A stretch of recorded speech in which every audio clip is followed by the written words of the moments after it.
streets, but I keep searching for your trace in the dark. Losing myself in the endless memories of the end right from the start. You're an obsession in my head, I can't forget your eyes. Your kiss is bare, my skin I feel so empty. Howrah station, হাজারো মানুষের ভিড় আর লক্ষাধিক গল্পের শুরু হয় যেখানে প্রতিদিন। কিন্তু আজকের গল্পটা একটু আলাদা। আজকের সফরটা কোনো তাড়া নেই, এই এক মানসিক শান্তির খোঁজে যাত্রা।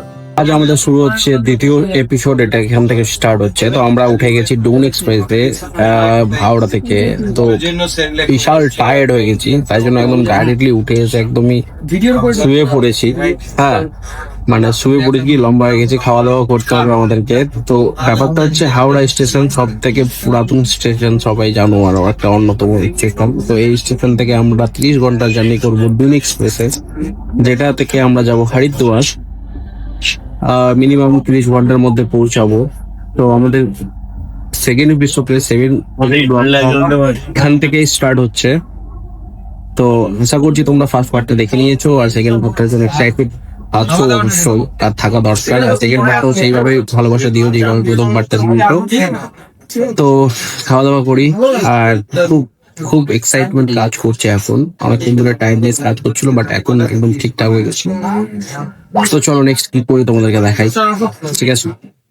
তার আগে একটা গল্প বলে দিয়ে, আমরা লঞ্চ ধরে চলে গেছিলাম বাবুঘাট। আর বাবুঘাট স্টেশন থেকে বেশি দূর নয়।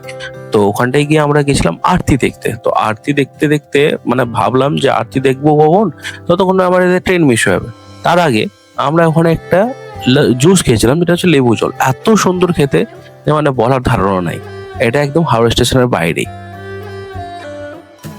ট্রেন ছাড়তে ছাড়তে আমরা খাওয়া দাওয়া স্টার্ট করে দিয়েছিলাম, যেটা আমরা বললাম, যেটা আইআরসিটিসি ওখান থেকে নিয়েছিলাম। ট্রেনের চাকা ঘুরতে পিছনের শহরটা ছোট হতে শুরু করলো। ব্যস্ত জীবনটাকে পেছনে ফেলে আমরা এগিয়ে চলছি এক অত্যাধিক শহরের দিকে। আর তার সাথে পড়ছিল প্রচুর বৃষ্টি। আজকে হচ্ছে সেকেন্ড দিন, দ্বিতীয় দিন আমাদের এই গাড়িতে।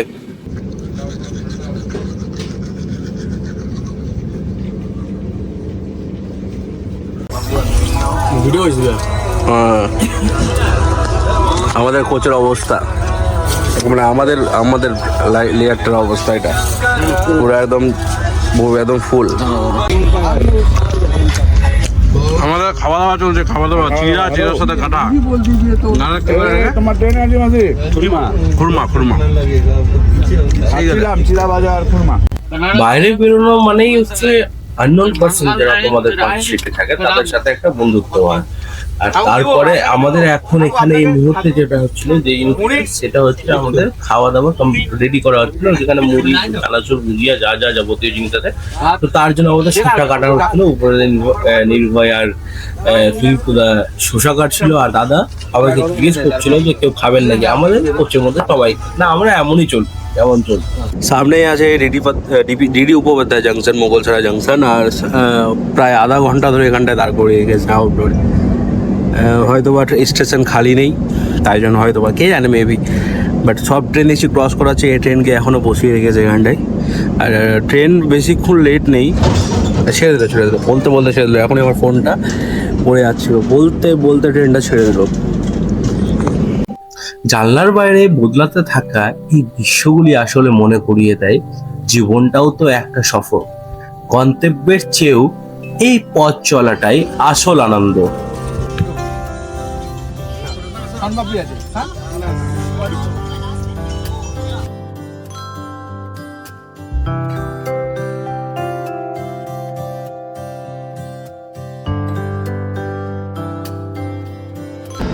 ফাইনালি এখন আমরা আছি বারাণসী জাংশনে। এই যে দেখতে পাচ্ছ বোর্ড, আর আমাদের এই ট্রেন। ফাইনালি এখন আমরা এসে পৌঁছালাম বারাণসী জাংশনে, দেখতে পাচ্ছ। আর এই শহরকে আমি জিন্দগিতে বলতে পারবো না, না ভুলবো। বছরে একবার তো আমি এখানে আসবোই। আর এই বছর তো হয়ে গেছে, আগের বছর আবার হবে। এই বছরে যদি আসি তো আরো ভালো। তো বারাণসী শহরকে খুবই মিস করি, বারাণসী জাংশনকে আর বানারস।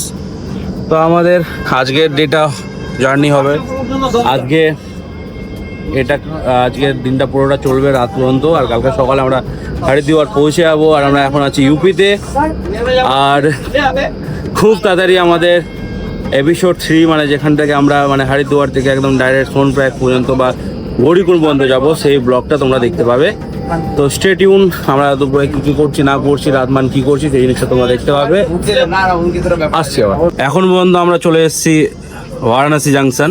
তো এখনো কেদার পৌঁছাতে আমাদের কাল পর্যন্ত সময় লাগবে, কালকে সকালের মধ্যে ঢুকবো। তো এখন পর্যন্ত এক্সপিরিয়েন্সটা কেমন তোমার?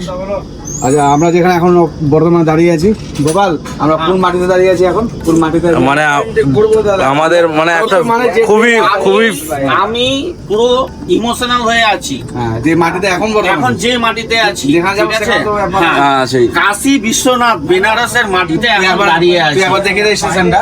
বারাণসী জাংশন। আর এই স্টেশন আমাদের মানে গায়ের মধ্যে কাটা ফুটে উঠছে। এই স্টেশনে মানে না নামলে হয় না, নামতেই হয় একবার, যাই বলো। একবার এদিকে দেখাও। হর হর মহাদেব। এবার ব্যাপারটা হচ্ছে যে আমরা শিবকে অনেক রকম ভাবে পাই। কাশি হলো এখানে মানুষ শেষ হওয়ার পর শিবকে পাই, আর আমরা যেই উদ্দেশ্যে যাচ্ছি সেখানে শিব শুরু হওয়ার যেটা স্টার্ট, ওখান থেকে আমরা পাবো। মহাদেব সব জায়গায় বিরাজমান। তো আর কাশীর ব্যাপার তো কাশির বলতে ব্যাপার তো হবে না। সবার জানা আছে, সবাই জানে কাশির কদিন আগে ব্যাপারটা। এর আগে একটা ব্লগ করেছিলাম কাশী নিয়ে, ওই সেম কাশীর মাটি দিয়ে বাবা যাচ্ছি। ডাকছে, বাবা ডাকছে বারবার আবার আমাদের এখন এখানে গল্প হচ্ছিল যে আসার সময় প্ল্যান হচ্ছে, এমনও হতে পারে। কিন্তু হবার কথা নেই, কেন যে আমরা আসবো আলাদা চেষ্টা সাইড করবো দিয়ে, আমরা, চেষ্টা করবো তাও। চেষ্টা করবো, অবশ্যই চেষ্টা করবো। এর উপর দিয়ে যাবো না, মানে যখন একে ওভারটেক যদি করতেই হয়, এখানে নেমে থেকে দর্শন করে আবার overtake। যাবো। কিন্তু এই রুটেই আছে। কাশীর ব্যাপার তো আমার বলাই আছে, আর কি বলবো।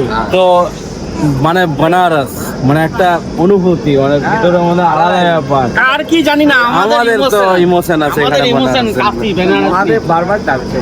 আমি এই মাটিতে দাঁড়িয়ে থাকতে পারছি না, আমি ট্রেনে চললাম।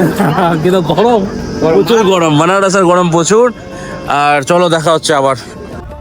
গাইস এখন ঘড়ির কাঁটে বাজে 5:52, কিছুক্ষণ পরে সন্ধ্যে 6টা হয়ে যাবে আমাদের ওখানে। বাট এই সাইডে একটু কি বলে, দিনটা একটু লেট, মানে রোদ্র একটু লেট করে ডুবে। যে যখন আমি বিকালে যেতাম তখন ওখানে 8টার সময়, সন্ধ্যা 8টার সময় সন্ধ্যা হতো। তো ব্যাপারটা হচ্ছে যে এখন অযোধ্যা ধাম ক্রস করলাম আমরা, আর বাইরে যেতে একদমই ইচ্ছা করছে না, প্রচুর হারে গরম চলছে বাইরে। ইভেন কি যে ট্রেনের জলগুলো আছে সেইগুলো জলগুলো একদমই গরম হয়ে গেছে টোটালি। সবাই বসে আছে, কেউ ঘুমিয়ে আছে, কেউ ঘুমিয়ে নাক রাখছে। তো এই হচ্ছে ট্রেন জার্নি, ঠিক আছে। কালকে ভোরের দিকে আমরা কি বলে নেমে যাবো ইসের মধ্যে, হরিদ্বার।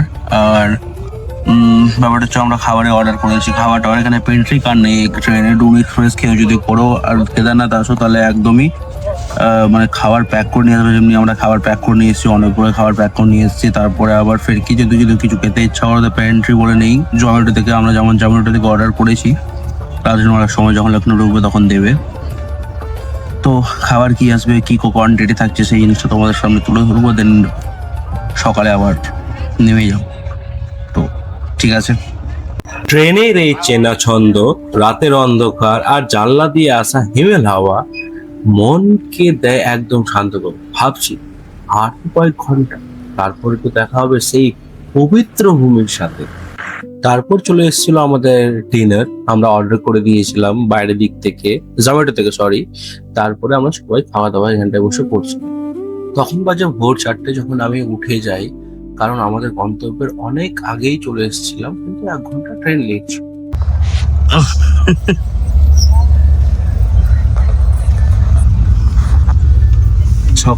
সকাল বাজে 4:59, মানে 5টে। আর আমাদের মানে অপেক্ষার শেষ, একদম নামার দিকে আমরা চলে আসছি, একদম নামবো আর কিছুক্ষণের মধ্যেই। তাই জন্য সবাই উঠে গেছি ঘুম থেকে একদম। আর ঘুম থেকে মানে ঘুমিয়ে হয়নি, অনেকক্ষণ আগে উঠে গেছি, কিন্তু অনেকে ঘুমিয়ে আছে, এখনো ঘুমিয়ে আছে, দেখতেই পাচ্ছ। আর আমাদের অপেক্ষা শেষ, হরিদ্বার পৌঁছাচ্ছি, ঢুকবো একটু কিছুক্ষণ পরেই। চলো ফ্রেশ হয়ে যায় সবাই মিলে। ছবি না তুলে এরই হচ্ছে আমাদের ব্যাগ সফটি সবারই। ফাইনালি বন্ধুরা আমরা পৌঁছে গেলাম হরিদ্বার স্টেশন। ওই চন্দ্রপুর থেকে শুরু হয়ে এই লং জার্নি এখন একটা নতুন মোড় নিল। ফাইনালি আমরা পৌঁছে গেছি হরিদ্বার। ঠিক আছে, এখান থেকে এখনই বেরোবো। আর সবাই এক্সাইটেড প্রচুর। আর ট্রাইপড এখন বেরোচ্ছে আমাদের, এত বড় ট্রাইপড রে। তবে ফাইনালি আমরা রিচ হয়ে গেছি হরিদ্বারে। আর আমাদের লাগেজ এই দেখতে পাচ্ছ, আর সবারই ঘাড়ে আছে, ঘাড়েও আছে। ঠিক আছে, আর গোপাল সকাল সকাল হয়ে যাক। পার্বতী পথে হর হর মহাদেব। হরিদ্বার তো পৌঁছে গেলাম, এখন প্রথমে একটা হোটেল খুঁজবো, তারপর যাব হর কি পুরী গঙ্গা আরতি দেখতে আর স্নান করতে। পরের এপিসোডে থাকবো হরিদ্বারের সেই মুহূর্ত রূপ ও সনপ্রয়াগে যাওয়ার পরিকল্পনায়। এপিসোডটা ভালো লাগলে অবশ্যই লাইক শেয়ার এন্ড সাবস্ক্রাইব করো। বলো হর হর মহাদেব।